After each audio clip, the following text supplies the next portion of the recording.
સુરતમાં વધુ એક ભાજપના મહિલા ઉમેદવાર વિવાદમાં સપડાયા છે. તો વોર્ડ નંબર 8ના ઉમેદવાર સંતાન વિવાદની ભીંસમાં આવી ગયા છે. ત્યારે 2થી વધુ સંતાન હોવા છતાં સોગંદનામામાં ઉલ્લેખ કરાયો નથી. ત્યારે વંદના ગોગારી સામે ગંભીર આક્ષેપ કરાયા છે.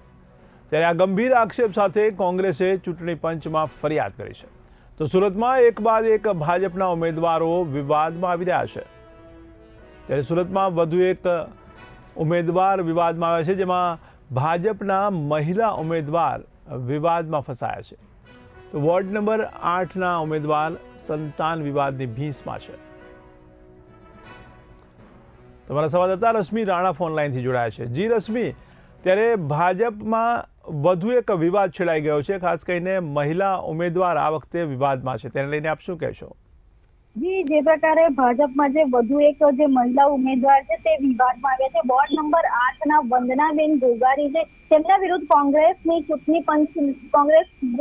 ચૂંટણી પંચમાં ફરિયાદ નોંધાવવામાં આવેલી છે. કોંગ્રેસના જણાવ્યા મુજબ તેમને જે ફોર્મ ભર્યું છે તેની અંદર જે સંતાનોની વિગત છુપાવ્યાનો તેમની ઉપર આરોપ લગાવવામાં આવેલો છે. સુરતનો જે વોર્ડ નંબર 8 જે દબોલી સિંગણપોર વિસ્તાર આવેલો છે, તેમાં ભાજપના મહિલા ઉમેદવાર તરીકે વંદનાબેન ગોગારીએ ફોર્મ ભર્યું હતું. કોંગ્રેસ દ્વારા તેમના ઉપર આક્ષેપ કરવામાં આવ્યા છે કે વંદનાબેનને 3 સંતાનો હોવા છતાં તેમને સોગંદનામામાં આ વિગત છુપાવી ચૂંટણી પંચને ગેરમાર્ગે દોર્યા છે. જેથી આ બાબતે કોંગ્રેસ દ્વારા પુરાવાઓ સાથે ચૂંટણી પંચમાં ગંભીર ફરિયાદ નોંધાવવામાં આવી છે અને તેઓની ઉમેદવારી રદ કરવાની માંગ કરવામાં આવી છે. જી, તો ગઈકાલે પણ આવો જ એક વિવાદ સામે આવ્યો હતો, ત્યારે હવે ફરી એકવાર વિવાદ આવ્યો છે. તો તેને લઈને આપણે શું કહી શકાય કે શું એમને ચૂંટણી પંચનો પણ ડર રહ્યો નથી? જી, જે પ્રકારે કહી શકાય કે જે ગઈકાલે પણ જે સુધા પાંડે નામના જે ભાજપના ઉમેદવાર છે તેમનો પણ વિવાદ સામે આવ્યો હતો.